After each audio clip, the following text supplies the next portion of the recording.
उसने मिलते हुए जाने के लिए कहा ही था, क्योंकि पिछले दिनों उसने दूसरे वॉचमैन से सुना था कि सक्सेना साहब को गाड़ी धोने के लिए नया छोकरा चाहिए।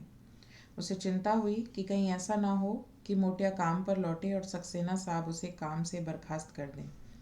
किंतु ऐसा कुछ भी नहीं हुआ। बस सक्सेना साहब ने उसे चेतावनी भर दी कि आइंदा अगर वे बीमार पड़े तो पहले से ही काम पर न आ पाने की खबर करवा दे, ताकि वे अनावश्यक प्रतीक्षा ना करें। मोटिया की दिनचर्या ने हमेशा की तरह अपना ढर्रा पकड़ लिया, लेकिन पहली की रात को महीने का हिसाब लेकर वह घोर असंतुष्ट हो उसकी खोली पर पहुंचा। ठगे जाने की निस्सहायता, अवमानना के आघात से छलनी हो अनायास उसकी गाड़ी अब तक कमज़ोर पीली आंखों में पिघलने लगी। मेरा 7 दिवस का खाड़ा काट लिया। फरेब करके थोड़ा मैं घर पर मस्ती मारता होता। खाड़ा के वास्ते मैं साहब से लड़ाई किया तो वो मेरे को झापड़ चढ़ा के दफ़ा हो जाने को बोला। धक्का मार के घर से बाहर कर दिया मेरे को। सब समझता मैं, कायका वास्ते काम पर से हकाला साहब ने। उसका मर्जी होता मैं उसका रखेल का घर में 24 घंटे के वास्ते काम को जाऊं।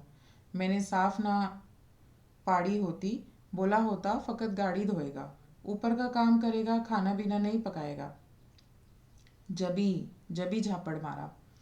मेम साहब पास में खड़ी होती, धक्का दे के बाहर किया। जबी पास में खड़ी होती, साहब का हाथ नहीं पकड़ने को सकती थी, नहीं बोलने को सकती थी कि मैं ताप में होता। कितना काम मैं फोकट में करता रह होता। छोड़ ना, जो हुआ सो हुआ। ये साहब लोगों से झगड़ा बिगड़ा करके फ़ायदा नहीं। मैं देखेगा दूसरा छोकरा कैसा गाड़ी धोएगा, छूने को नहीं सकता कोई गाड़ी को।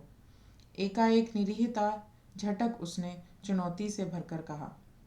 बड़े अपनेपन से तसल्ली देते हुए तावड़े ने समझाया, एक काम छोड़ो, 1000 मिलता, काय को मगज खराब करता अपना। मैं एक आध दिन में तेरे को नए काम पर लगाएगा। ईमानदार नौकर का बहुत डिमांड है। छोड़, ये साहब लोग से उलझ के फ़ायदा नहीं। फिर मेम साहब का क्या है, तो वो भी उनकी बीविच कैसा बोलेगी साहब के खिलाफ। हाँ, उनका आज पैसा पर मस्ती मारती ना। इतना तकलीफ है तो साहब को छोड़कर काय को नहीं चली जाती। यह सब समझ रहा था। साहब के क्रूर व्यवहार से मोटिया को जितना शोभ है, उससे कहीं ज़्यादा गहरी ठेस लगी मेम साहब की अप्रत्याशित लगातार चुप्पी से।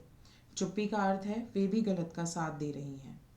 मेम साहब के संदिग्ध व्यवहार की उसके द्वारा की गई आलोचना पर मोटिया पहली बार खामोशी साधे रहा। कुछ देर बाद उठा, कमीज की बाह से आंखें पोंछी। चलता मैं।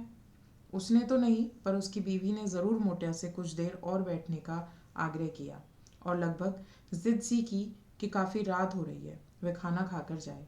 पर मोटिया था कि बिल्कुल नहीं रुका। खोई खोई सी मनोदशा में लिपटा खोली से बाहर हो गया। नाना राह देखता होएगा। पिछली बातों और घटना क्रम में अचानक हो रहे इस विस्फोट से जुड़ गया। तावड़े चौका।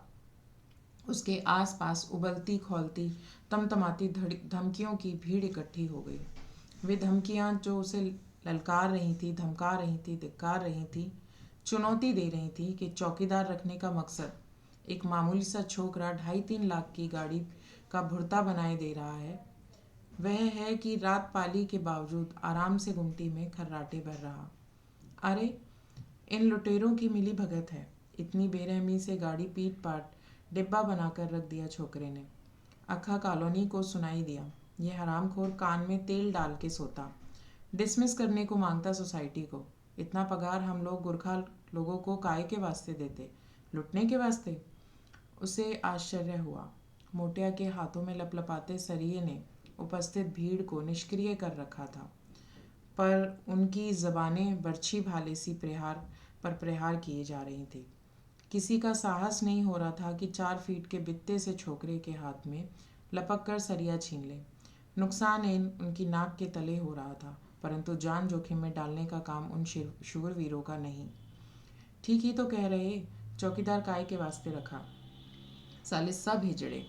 मन ही मन उसने करारी गाली उछाली उन सब की ओर और मोटिया को थोड़ा असावधान पाकर चील सा झपटा उसकी ओर, मगर उसकी फुर्ती अपनी ओर पलटकर तन गए आक्रामक सरिये की वजह से किटकिटाती ठिठक गई। उसका खिसियाया चेहरा मोटिया पर बेअसरदार चेतावनियां उगलने लगा। उसके भीतर तमाम दस्तकें हो रही किसको पकड़ना है उसे, मोटिया को या मोटिया के बहाने अपने को? मोटिया कुशल लठैतों की भांति थिरक रहा, सरिया भांजता। अचानक उसने सुना कि सक्सेना साहब घर पर नहीं, मेम साहब अकेली हैं ऊपर। मेम साहब इस उपद्रव की खबर पाकर हतप्रभ हो उठे। किसी अन्य ने सक्सेना साहब को फ़ोन कर इस वारदात की इत्तला दी। सक्सेना साहब ने इधर के लिए निकलने से पहले पुलिस को फ़ोन कर सूचना दे दी है। मेम साहब को आश्वस्त करने के लिए कहा कि उनसे कह दे कि वो घबराए नहीं, अविलंब घर से पहुंच रहे हैं। मेम साहब पुलिस और सक्सेना साहब के पार्किंग में पहुंचने से मिनट भर पहले ही नीचे उतरी, स्लीपिंग गाउन में, बदहवास सी, सुर्ख आंखें और सूजे हुए पपोटों में। गाड़ी की दुर्दशा और मोटिया का दुस्साहस देखकर उनकी आंखें फट गईं। ऊपर बैठे हुए संभवतः मोटिया की विध्वंसक कारगुजारी का उन्हें अनुमान नहीं हो पाया होगा कि इस हद तक वह गाड़ी को नुकसान पहुंच सकता है। उन्होंने पूरी कोशिश के साथ पलकें झपका खोल सामने पसरे अकल्पनीय दृश्य की वास्तविकता को तोलने परखने का प्रयत्न किया। पल भर में ही वे सारी स्थिति के प्रति सजग गई और सबकी चेतावनी के बावजूद सरिया ताने खड़े हुए मोटिया की ओर निडर भाव से आगे बढ़ी। लोगों के साथ साथ वह भी आशंकित हो कांप उठा। मोटिया का रौद्र रूप आज मेम साहब का माथा फोड़े बिना शांत नहीं होने वाला था। उसने स्पष्ट लक्ष्य किया। मेम साहब की उपस्थिति से बेअसर मोटिया ने सरिये वाला हाथ लगभग पूरी ताकत से आक्रामक मुद्रा में तान लिया। उसका पसीने से लथपथ चेहरा थर्राने लगा, बल्कि पूरी देह पत्ते की तरह कांपने लगी। अनहोनी में कसर नहीं। दम साधे सारे लोग यह देखकर अचंभित हो उठे कि मेम साहब ने उसके निकट पहुंचकर आहिस्ता से उसके तने हुए हाथ से सरिया ले लिया, जैसे कोई सावधानी पूर्वक बच्चे के हाथ से तेज धार चाकू ले लेता है। मोटिया ने कोई प्रतिवाद नहीं किया। झूली हुई बाहें और झूली हुई गर्दन से वह पाँव के नीचे बिछी किरचों को घूरने लगा था। अपने ही पाँव का अनुमान नहीं हुआ। इतनी हिम्मत कहाँ से आई रे तुझमें? मेम साहब भर्राए कंठ से बुदबुदाई। मोटिया आँच पीती बर्फ सा पिघलता हुआ अचानक घुटनों में मुंह देकर हिचकियां भरने लगा। तुमने खाड़ा कटवा दिया ना मेम साहब, सब अपने सामने चाटा मारने को दिया ना मैं। उसने हथियार सौंपते हुए देख भीड़ हिंसक हो उस पर टूट पड़ी। धन्यवाद।